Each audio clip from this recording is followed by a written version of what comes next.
Got a lot I want to get to in the next couple of minutes. First of all, you remember all of the people going bat crap crazy over Donald Trump. And when he said that there's going to be a bloodbath if he is not reelected. And everybody said, oh, my God, he's calling for political violence. No, he was not calling for political violence. As you now know, because you're smart and you listen to WTN, you know that he was talking about jobs. Now, the left will never buy that, and that's fine. You know, Joe Scarborough, I played you the audio yesterday. Joe Scarborough is still out there trying to spin that Trump was talking about political violence. And we covered this extensively yesterday. I'm not going to go backwards. But it is obvious what he was talking about. And I showed you the proof that he was talking about the Chinese building cars in Mexico and then sending them into America and selling them at a far cheaper price than our own American auto manufacturers can make them, because in Mexico, they got cheap parts and they got cheap labor. That's going to set up the American auto manufacturers up for a bloodbath, a loss of money and a loss of jobs. Well, I think I've figured out now another example of the incoming bloodbath that we're going to see if Donald Trump is not elected or reelected again in November. The Tyson Foods controversy.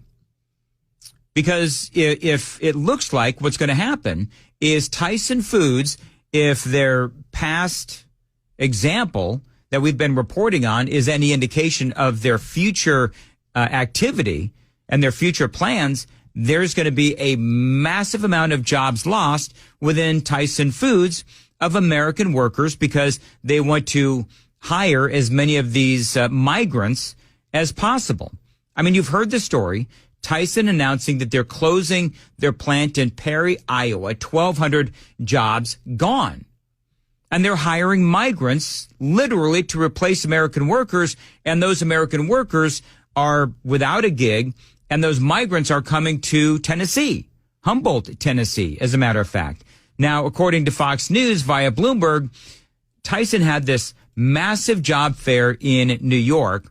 And that's where they went to find all of these migrants. They created a database for these new asylum seekers in New York City. So these people would come in, they'd learn a little bit about the company, and for the most part, Tyson had already gone through their various details of their application. And so many of them, 17 the day I was there, and then another 70 a couple weeks later, went off to Tennessee to go start their new jobs as Tyson production workers. Yeah, so maybe the upcoming bloodbath, if Biden wins again, is going to be the loss of American jobs at the hands of these migrants. That would be indeed a bloodbath. Now, remember, one of the reasons why the Biden administration has been having issues with black and Hispanic voters is because these migrants are decimating already crime-plagued American cities, of course, sanctuary cities, and now they're taking over American jobs. And some of those jobs, a lot of those jobs, are filled by Americans, and sometimes black and Hispanic Americans are losing their jobs to these migrants. And you can call them legal, you can call them illegal. It depends on your definition. Because if you want to quibble, they're coming into our country. Biden is allowing them to come into our country. And then they go to New York, which is where this job fair was. And remember what I've been telling you, that in New York, the mayor of New York, Eric Adams, he's been saying, just give them the opportunity to work immediately. That's what we need. Give them the opportunity to work immediately. So that's what they did. And so then Tyson Foods swoops in and they fire 1,200 people in Perry, Iowa, close that plant, and they send thousands to Tennessee, to Humboldt, Tennessee. That was part of the whole conversation. And so J.D. Vance, he was on Fox News last night, and he said, yeah, this is par for the course with Joe Biden. It reduces the wages of American workers by replacing American citizens with foreign laborers who are willing to work at slave wages. Yep. It has been the plan from the beginning, and what this means is the eradication of the American dream. Every time an American is replaced with an illegal immigrant, it means that an American family loses a good family supporting wage. It means that American companies are literally replacing our own citizens with people who will work for slave wages. That is not capitalism or a market economy. That is the decimation of the American middle class via illegal immigration, and it's happening all over the country. I mean, that is exactly what's happening. Biden allowing all of these migrants to come in, and then they are very quickly given work visas or whatever the paperwork is. Tyson comes in, they fire the people that have worked at that plant for, decades. That Tyson plant in Perry, Iowa had been there for years and years and years. And yeah, some of those people probably had built up a pretty decent salary. So then what do? You come in, you fire them, and then here come all of these migrants. They're hired. They close the plant in Perry, Iowa, and here they come to Tennessee. It is an absolute shame. Tyson employs 42,000 immigrants, and the company's corporate social responsibility executive said they would like to employ another 42,000 if we can find them. Well, I don't know how many employees Tyson has, but if I worked for Tyson and they're out there saying they want to find another 42,000 migrants after they just fired 1,200 Americans in Perry, Iowa, well, that's going to make me just a little nervous. And by the way, they were saying that we would, like to employ them if we can find them. You might want to go to New York. There's a whole lot of them there, and there's millions all across the country. So Tyson puts out this statement. Since being founded in 1935 in Arkansas, Tyson Foods has created jobs and employed millions of people in states all across America, the majority of whom are American citizens. Today, Tyson Foods employs 120,000 team members in the United States, all of whom are required to be legally authorized to work in the country. So that's how they're getting away with this, is that the Biden administration, they are expediting the ability for these folks to work. And so that's how Tyson can say, listen, these people are allowed to work, so we can hire these people because, they've got the paperwork. That doesn't make it right, Tyson, especially when you turn around and you fire 1,200 Americans. And so this is going on not only at Tyson. I can guarantee you this is something that is going to be happening moving forward. With all of these millions of people coming into our country. And by the way, as I mentioned earlier, Tyson has donated to the campaigns of Joe Biden and Nikki Haley, according to Open Secrets. So when we talk about a bloodbath, and yesterday I gave you 6 or 7 different examples of what could happen if Donald Trump loses his election bid in November. Because there's all kinds of different examples of bloodbaths that will happen or will continue to happen if Joe Biden ends up winning his reelection bid. And one of those, of course, is what is happening across the southern border, all the people coming across the southern border, the violence that Americans have been encountering because of these illegal aliens or migrants. We know that people are being killed left and right by these migrants. That is indeed a bloodbath. If you want to go down that road, we can. And it has nothing to do with, I'm air quoting here, political violence. Think about the economy and what it's going to do to people like the folks who worked at that Tyson plant in Perry, Iowa. This is, again, more audio from J.D. Vance. And we know that the Biden administration has made it easier to basically pretend that economic migrants are asylum seekers. It's one of the reasons why we have to change our asylum laws in this nation. But think about how much of a contrast this presents between the Trump economy and the Biden economy. If you go back to the Trump economy, you had American jobs going to American workers. You had wages rising. Under the Biden economy, you have those American workers getting fired and replaced with foreign labor. This is not an exaggeration.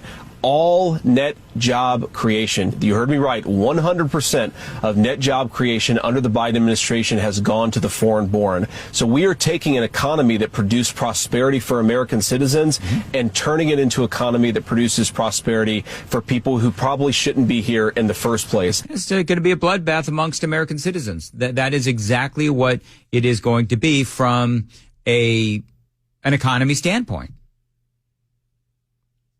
Now, there's a fund manager out there, and I like this guy. His name is Bill Flagg, and he has announced that he is now going to divest from Tyson, and that is good news.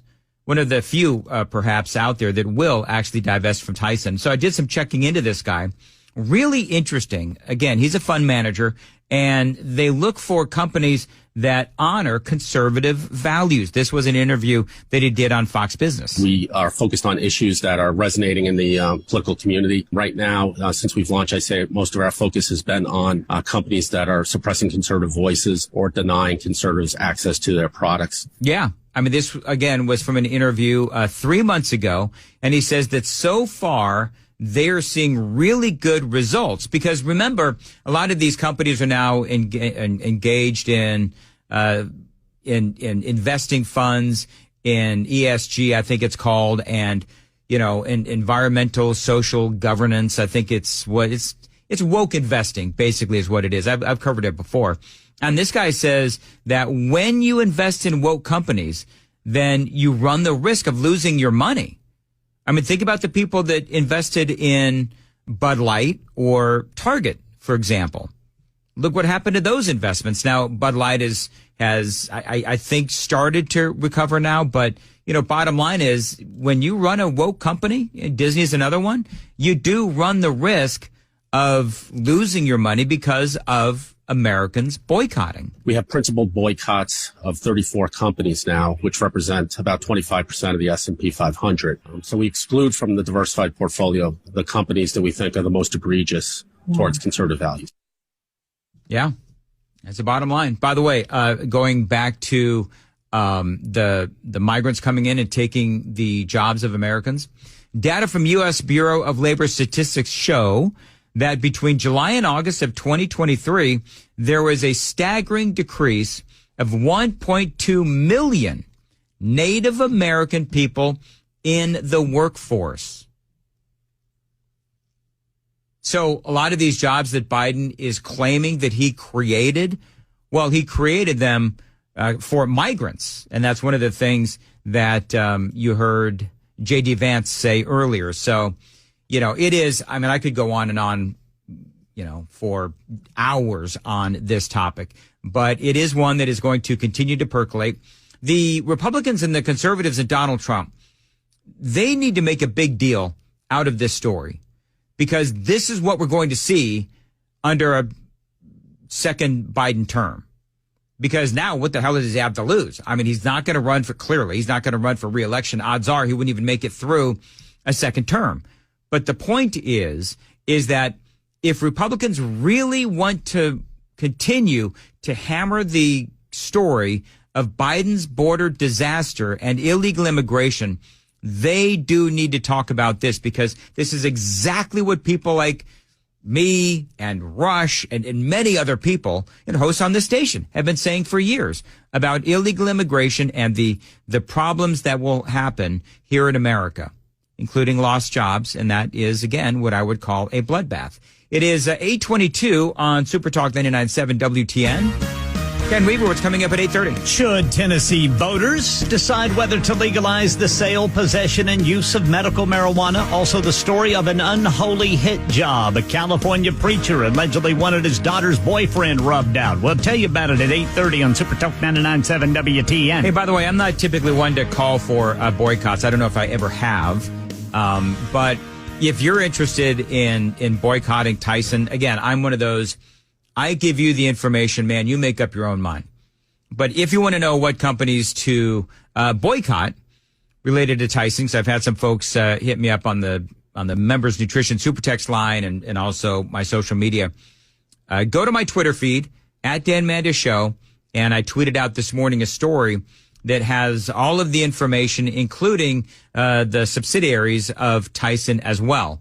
And so if you care to, put your money where your mouth is, that is what you can do, is you can boycott Tyson if you so choose. I'm telling you, again, I'm not one for boycotts. I find this story so abhorrent that I'm going to go, Amy, if you're listening, I'm going to come home. We got anything Tyson related in there, it's going to go in the trash.